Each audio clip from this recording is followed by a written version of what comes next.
That day, Asagi excitedly told Hagi that he had collected enough loyalty points at the men's bar to take a photo with a non-existent. Luckily, he overheard some girls chatting about the upcoming summer festival.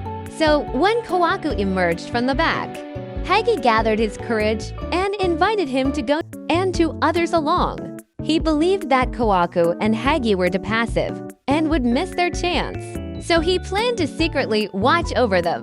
Tokaiwa, however, looked at Suu and Fuji, who were both dazzling in their yukatas.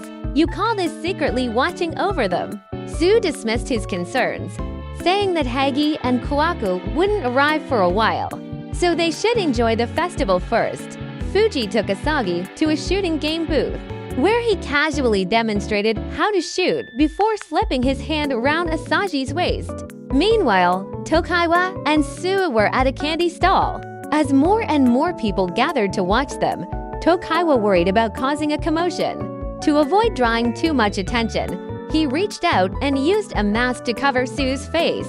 Suu, usually composed, momentarily lost his grip, accidentally breaking the sugar candy he was holding. Despite the minor mishap, they were all having fun. However, Tokaiwa quickly reminded himself that their goal was to observe Hagi and Kawaku. Hagi anxiously waited for Kawaku, worried that he might change his mind at the last minute. Just as he started to lose hope, Kawaku appeared, wearing a kimono. This was the first time Hagi had seen Kawaku dressed as a girl, and it completely overwhelmed him. Flustered, he quickly complimented Kawaku, calling him cute. Kawaku, slightly embarrassed, accepted the praise. They then went to buy sweets together. Hagi stared at Kawaku in awe, unable to handle the sheer level of cuteness.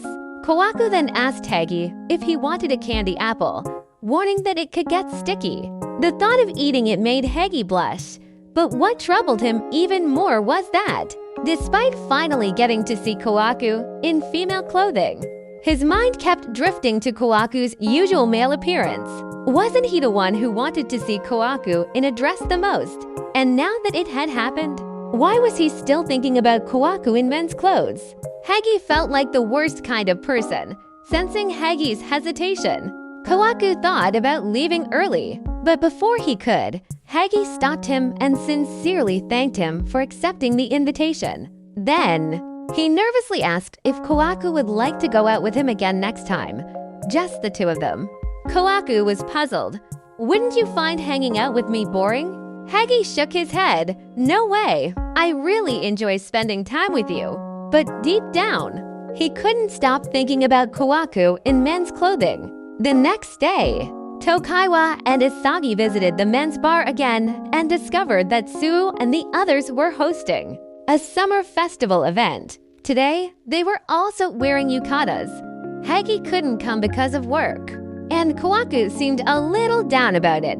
Tokaiwa also noticed that the female customers at the bar were dressed in yukatas, looking beautifully elegant. Just as his gaze lingered on some of them, Suu narrowed his eyes and suddenly